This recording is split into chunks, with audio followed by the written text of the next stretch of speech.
gestational diabetes.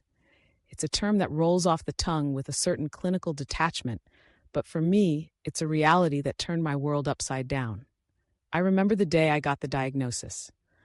I was sitting in the doctor's office, my heart racing, my mind a whirlwind of thoughts. I had read about it, of course, during my pregnancy, the risks, the complications, the potential for it to affect my baby.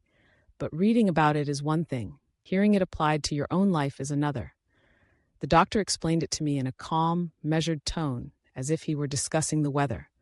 Your blood sugar levels are higher than normal, he said, which means you have gestational diabetes. I felt like I had been punched in the gut.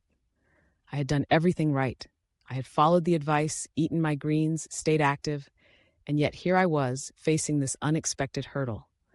It felt like a betrayal of my body, a body that was supposed to be nurturing new life. I thought about all the things I had to give up, the sweet treats I had been craving, the carefree days of indulging in whatever I wanted. Suddenly, I was thrust into a world of carb counting, blood sugar monitoring, and strict meal planning. At first, I was overwhelmed. I spent hours researching, trying to understand what this meant for me and my baby. I learned about insulin resistance and how the placenta produces hormones that can interfere with insulin.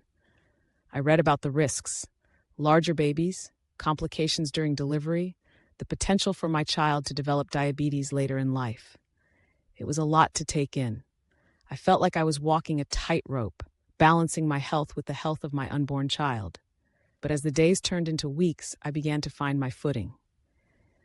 I started to embrace the challenge. I learned how to read food labels like a detective, scrutinizing every ingredient for hidden sugars and carbs. I discovered new recipes that were both satisfying and healthy. I became a master at meal prep, spending Sundays in the kitchen, chopping vegetables and portioning out snacks. I found a rhythm in my routine, and with each successful blood sugar reading, I felt a surge of empowerment. I also learned to lean on my support system.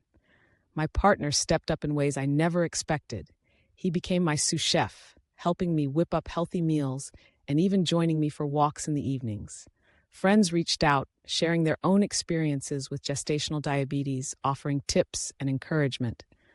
I realized I wasn't alone in this journey, and that made all the difference. But there were still tough days. Days when I felt like I was missing out on the joys of pregnancy. I watched friends indulge in desserts at gatherings while I sipped on water, feeling like an outsider. I had to remind myself that this was temporary, that the sacrifices I was making were for a greater good. I focused on the little kicks and movements of my baby, reminding myself that every healthy choice I made was a step toward a healthier future for both of us. As my due date approached, I felt a mix of anxiety and excitement. I had learned so much about my body and my strength. I had faced challenges I never thought I could handle.